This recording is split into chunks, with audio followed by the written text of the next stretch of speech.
तो इधर झारखंड में मतदाता सूची का विशेष गहन पुनर्निरीक्षण एसआईआर जल्द शुरू हो सकता है।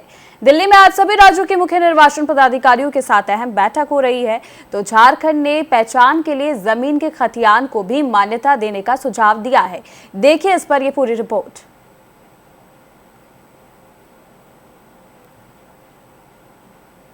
झारखंड में चुनाव आयोग अगले महीने से विशेष गहन पुनर्निरीक्षण शुरू कर सकता है। नागरिकता साबित करने के लिए आयोग ने 11 अलग अलग दस्तावेजों को मान्यता दी है। इन्हीं में झारखंड ने अपने राज्य की विशेष परिस्थितियों को ध्यान में रखते हुए जमीन के खतियान को भी शामिल करने की सिफारिश की है। इस मुद्दे पर अब सियासत भी तेज हो गई है। झारखंड मुक्ति मोर्चा का कहना है कि अगर बिहार की तर्ज पर झारखंड में प्रक्रिया होती है तो पार्टी किसी भी तरह की लापरवाही बर्दाश्त नहीं करेगी। देखिए, एसआईआर का जो स्वरूप बिहार में दिखा और इस पर मुझे लगता है सुप्रीम कोर्ट ने भी काफी आपत्ति जताई और कुछ निर्देश जारी किए। जैसे एसआईआर में नागरिकता प्रमाणित करने के लिए आधार कार्ड को नहीं माना जा रहा था, जिससे कि राहत प्रदान की सुप्रीम कोर्ट ने आधार को एक महत्वपूर्ण दस्तावेज बताया और वोट करने के लिए आवश्यक पहचान पत्रों में एक शुमार किया हुआ। लेकिन जो इंटेंशन था चुनाव आयोग का, वो इंटेंशन था कैसे भी एंटी बीजेपी वोट्स को स्लैश किया जाए, उनको कटौती की जाए, उनकी संख्या कम की जाए ताकि भारतीय जनता पार्टी को मदद हो सके। तो वही मंसूबे लेकर अगर झारखंड में होगा तो यहाँ हमारे कार्यकर्ता सजग, सतर्क, मुस्तैद हैं। वैसे कोई भी कवायद को यहाँ हम बर्दाश्त नहीं करेंगे। और आपका रवैया क्या है, आपके बीएलओज क्या करते हैं, ठीक है, आप अगर ये नॉर्मल प्रक्रिया है, रूटीन प्रक्रिया है तो स्वागत है। लेकिन अगर ऐसा कुछ भी वाकया सामने आया, अगर 65 लाख जैसे वहाँ कटौती कर दिया आपने, जबकि ये तो एक नियमित प्रक्रिया है, कुछ लोगों की मृत्यु होती है या बाहर जाते हैं, कुछ नए लोग आते हैं और इन्वॉल्व होते हैं, संख्या घटनी नहीं चाहिए। आपका इंटेंशन अगर गलत हुआ तो फिर हम हर संघर्ष को लिए तैयार हैं।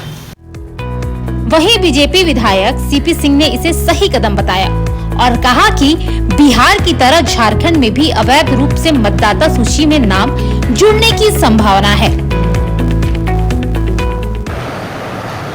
तो चुनाव आयोग समय समय पर संवैधानिक दायरे में रहकर वो एसआईआर करती है। बीच में आप देखते होंगे कि संक्षिप्त पुनरीक्षण होता है, कभी गहन पुनरीक्षण होता है, लेकिन ये इंडी गठबंधन वाले को बर्दाश्त नहीं है। ये खानदानी चोर कांग्रेस को बर्दाश्त नहीं।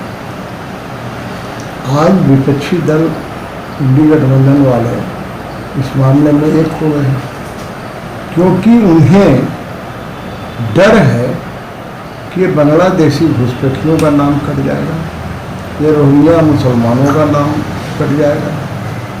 जितने वैसे अवांछित लोग हैं वैसे लोगों का नाम कट जाएगा जो इनके वोट बैंक है।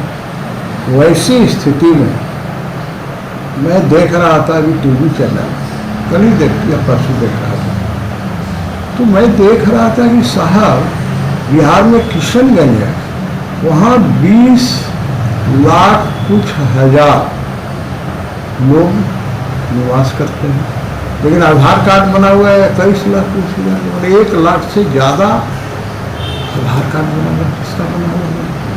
मेरा ये कहना है ये चुनाव आयोग का दायित्व है, ये उसका धर्म है, उसका कर्म है, उसे करने से कोई रोक नहीं सकता।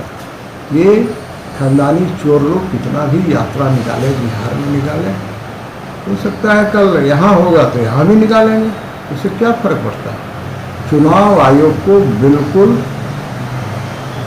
निर्भीक होकर अपने दायित्वों का पालन करना चाहिए। झारखंड में मतदाता सूची की सफाई की घड़ी अब पास आती दिख रही है। खतियान से पहचान, वोटर लिस्ट में पारदर्शिता की नई पहचान। लेकिन सवाल यही है कि क्या इस गहन पुनर्निरीक्षण से वोट चोरी और घुसपैठ की राजनीति पर पूर्ण विराम लगेगा या फिर ये भी बन जाएगा एक नया सियासी हथियार। फिलहाल झारखंड की जनता टकटकी लगाए बैठी हुई है, क्योंकि अगली जंग सड़क पर नहीं मतदाता सूची की स्याही में तय होगी। रफ्तार मीडिया के लिए सहयोगी विकास कुमार के साथ संवाददाता शुभम कुमार की विशेष रिपोर्ट।